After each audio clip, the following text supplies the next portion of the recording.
Okay, so today I am reviewing Borne by Jeff VanderMeer. And a couple of weeks ago, maybe a month ago, I did a reading vlog where I read Borne and Hummingbird Salamander, and I just did a VanderMeer vlog, and then I reviewed Hummingbird Salamander separately, but I have not yet reviewed Borne. And I feel like Borne is like the second most popular VanderMeer book after the Annihilation series, so I wanted to review it and let you know my thoughts on this book. Honestly, even though it's been about a month since I read this, I'm actually still kind of confused on how exactly I feel about this book. I expected to, when I went in, I expected that I was going to love the heck out of this, and I did, but not in the same way that I love The Southern Reach. And I think that has to do with just the fact that this isn't as horror focused. Like, I feel like The Southern Reach had a lot of horror elements to it that Borne did not have. But if you are new to the channel, I love Jeff VanderMeer. He's honestly, I've got to say, my favorite author at this point.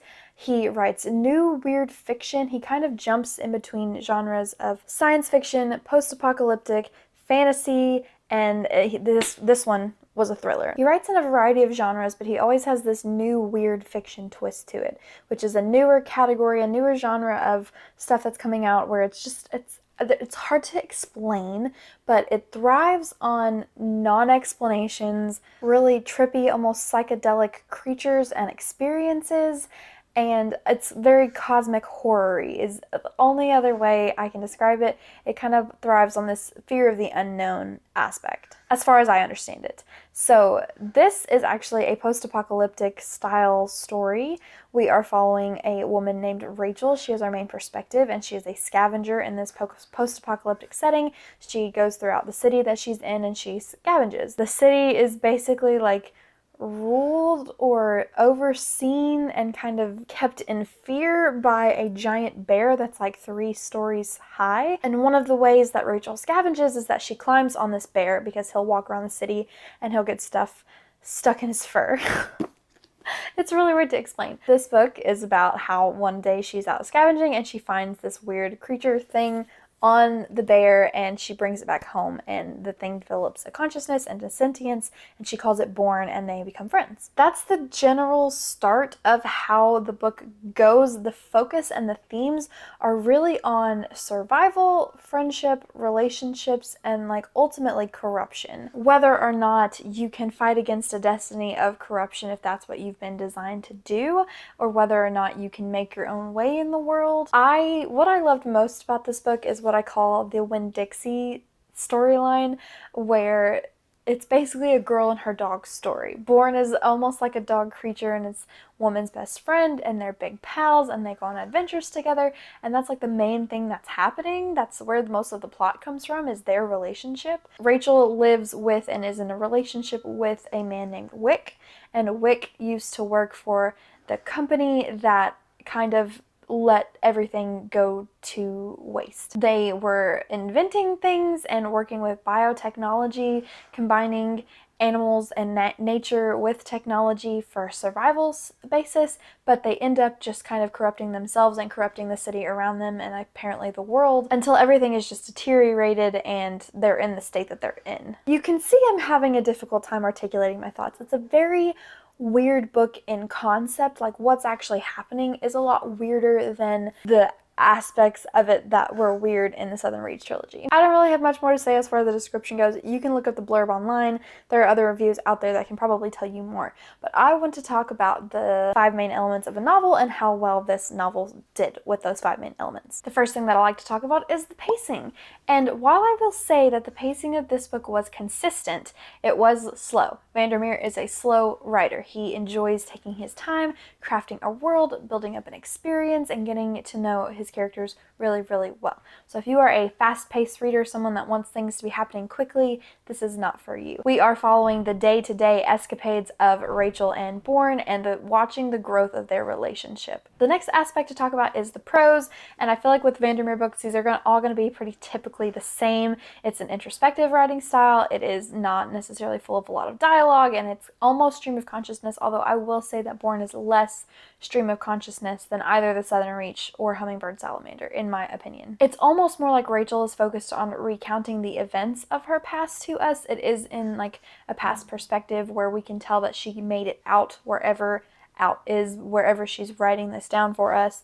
But she is focused on what was happening and less than on what she was feeling. She's trying to figure out in the retelling what Borne's perspective of things was, I feel like. VanderMeer is a very atmospheric writer. He includes a lot of descriptions of setting, a lot of descriptions to get your vibe really connected with the book, and that's, still here. And in general, he just was able to imbue the sense of kind of despair and destruction that goes along with the post-apocalyptic setting into his writing. The third aspect I want to talk about is the plot. This is not a plot-heavy story. There's not a mystery that we're trying to solve. There's not some driving focus that we're trying to solve. It is very much a day in the life and a watching of the growing relationship between Rachel and Borne. There are elements that build towards a greater climax. Of course, it is set up in like a 3-act structure, and Act 3 does have a bit more action to it, a lot more going on. Act 2 has a couple of things that have the pace moving forward, but there's not an outline of things that we need to happen in order to get the gist of this story. The story is really focused on the characters. The fourth element is the characters, and I loved the characters in this book. We really have 3 characters that we're concerned with: Rachel, Borne, and Wick, and I want to tell you a little bit about each of them. Rachel has no memory of her past beyond when she kind of met Wick and started scavenging with him. She is very connected to and tied to this idea of happiness and finding peace and connection in her messed up world. She knows she had it at one point. She has vague memories of her childhood. She often sometimes has very clear memories of her childhood, but there is a gap.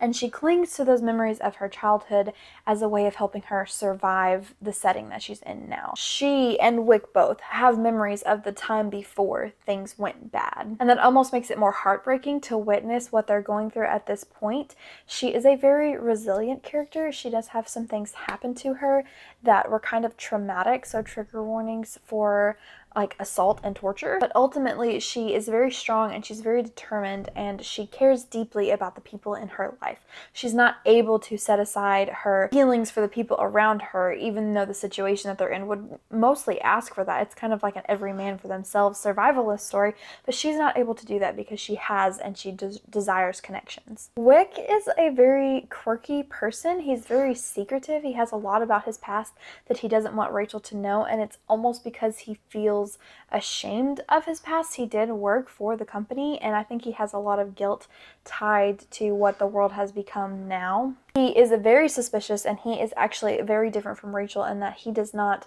look for connections deeply. I actually read a short story in The Third Bear, which is a short story collection of VanderMeer's that has Wick's backstory in it, and it provided so much detail to his character in Borne and why he does the things that he does and why he makes the choices he makes.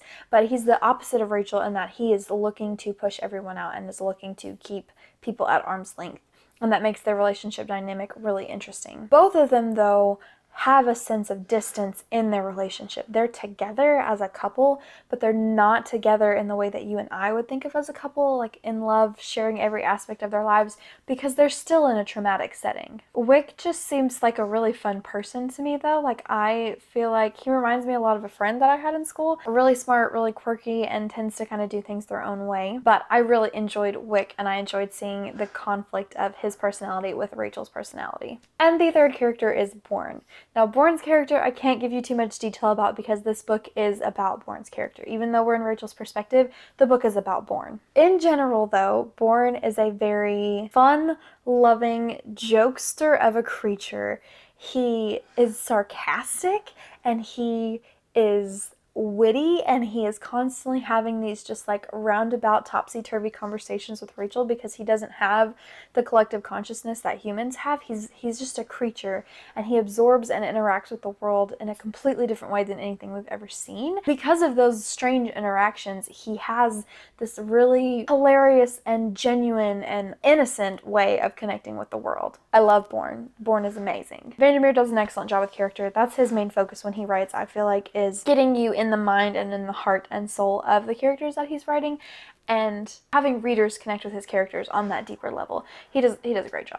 Great job. I have no issues. The last aspect that I like to talk about is atmosphere and also world building. I tie them together in a situation like this because there is a world to be built here.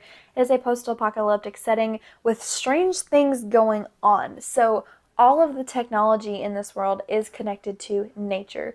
So it's called biotechnology, and basically creatures and technology combined. I don't know how to explain it any different. An example of this is they have medical worms that you insert into your body. They're worms, and they interact with your chemistry and with drugs that are built into the creatures, and they heal you and like fix you up if you get injured or help you not be sick anymore inside your body. So it's technology, but it's biology at the same time. Biology and technology combined. That has a lot of implications in it as far as how this world operates and functions with nature. It's seen as a tool and as something that's kind of inextricably tied to our lives, because if we're going to advance technologically, we have to be tied to biology. There's interesting things happening with the 3-story tall giant bear that I talked about, how the bear can just fly. We don't really know why. One day the bear just flew. Also, the bear used to be a man. Somehow the man was turned into a bear using these same biotechnological advancements. I don't really super know. So there's like a very interesting world that's built here. And it's not a magic system, but it's a science system of how we can interact with the technology, and it's based off of just out of his head, out of VanderMeer's head. It's also the post-apocalyptic setting, so the city's destroyed, everything is just kind of run down and dirty. We're like surviving for our lives here. There is groups of humans that have leaned very hard into the biotechnology aspect of things, and they've kind of warped their own humanity through this connection, and they go around terrorizing other survivors. It's everything you want a post-apocalypse novel to be about when it comes to that survival atmosphere. So there's fear and mistrust of everyone you come into contact with, and danger on every corner. Every time you leave your hideout, you have to watch your back the entire time. So excellent atmosphere. I was fully immersed in the setting every time I picked up the book to read. Like I said previously, I don't really know how I feel about this book. It's definitely weird. It's definitely got some of that trippy atmosphere. I wish there was a bit more of the horror elements of like absolute terror.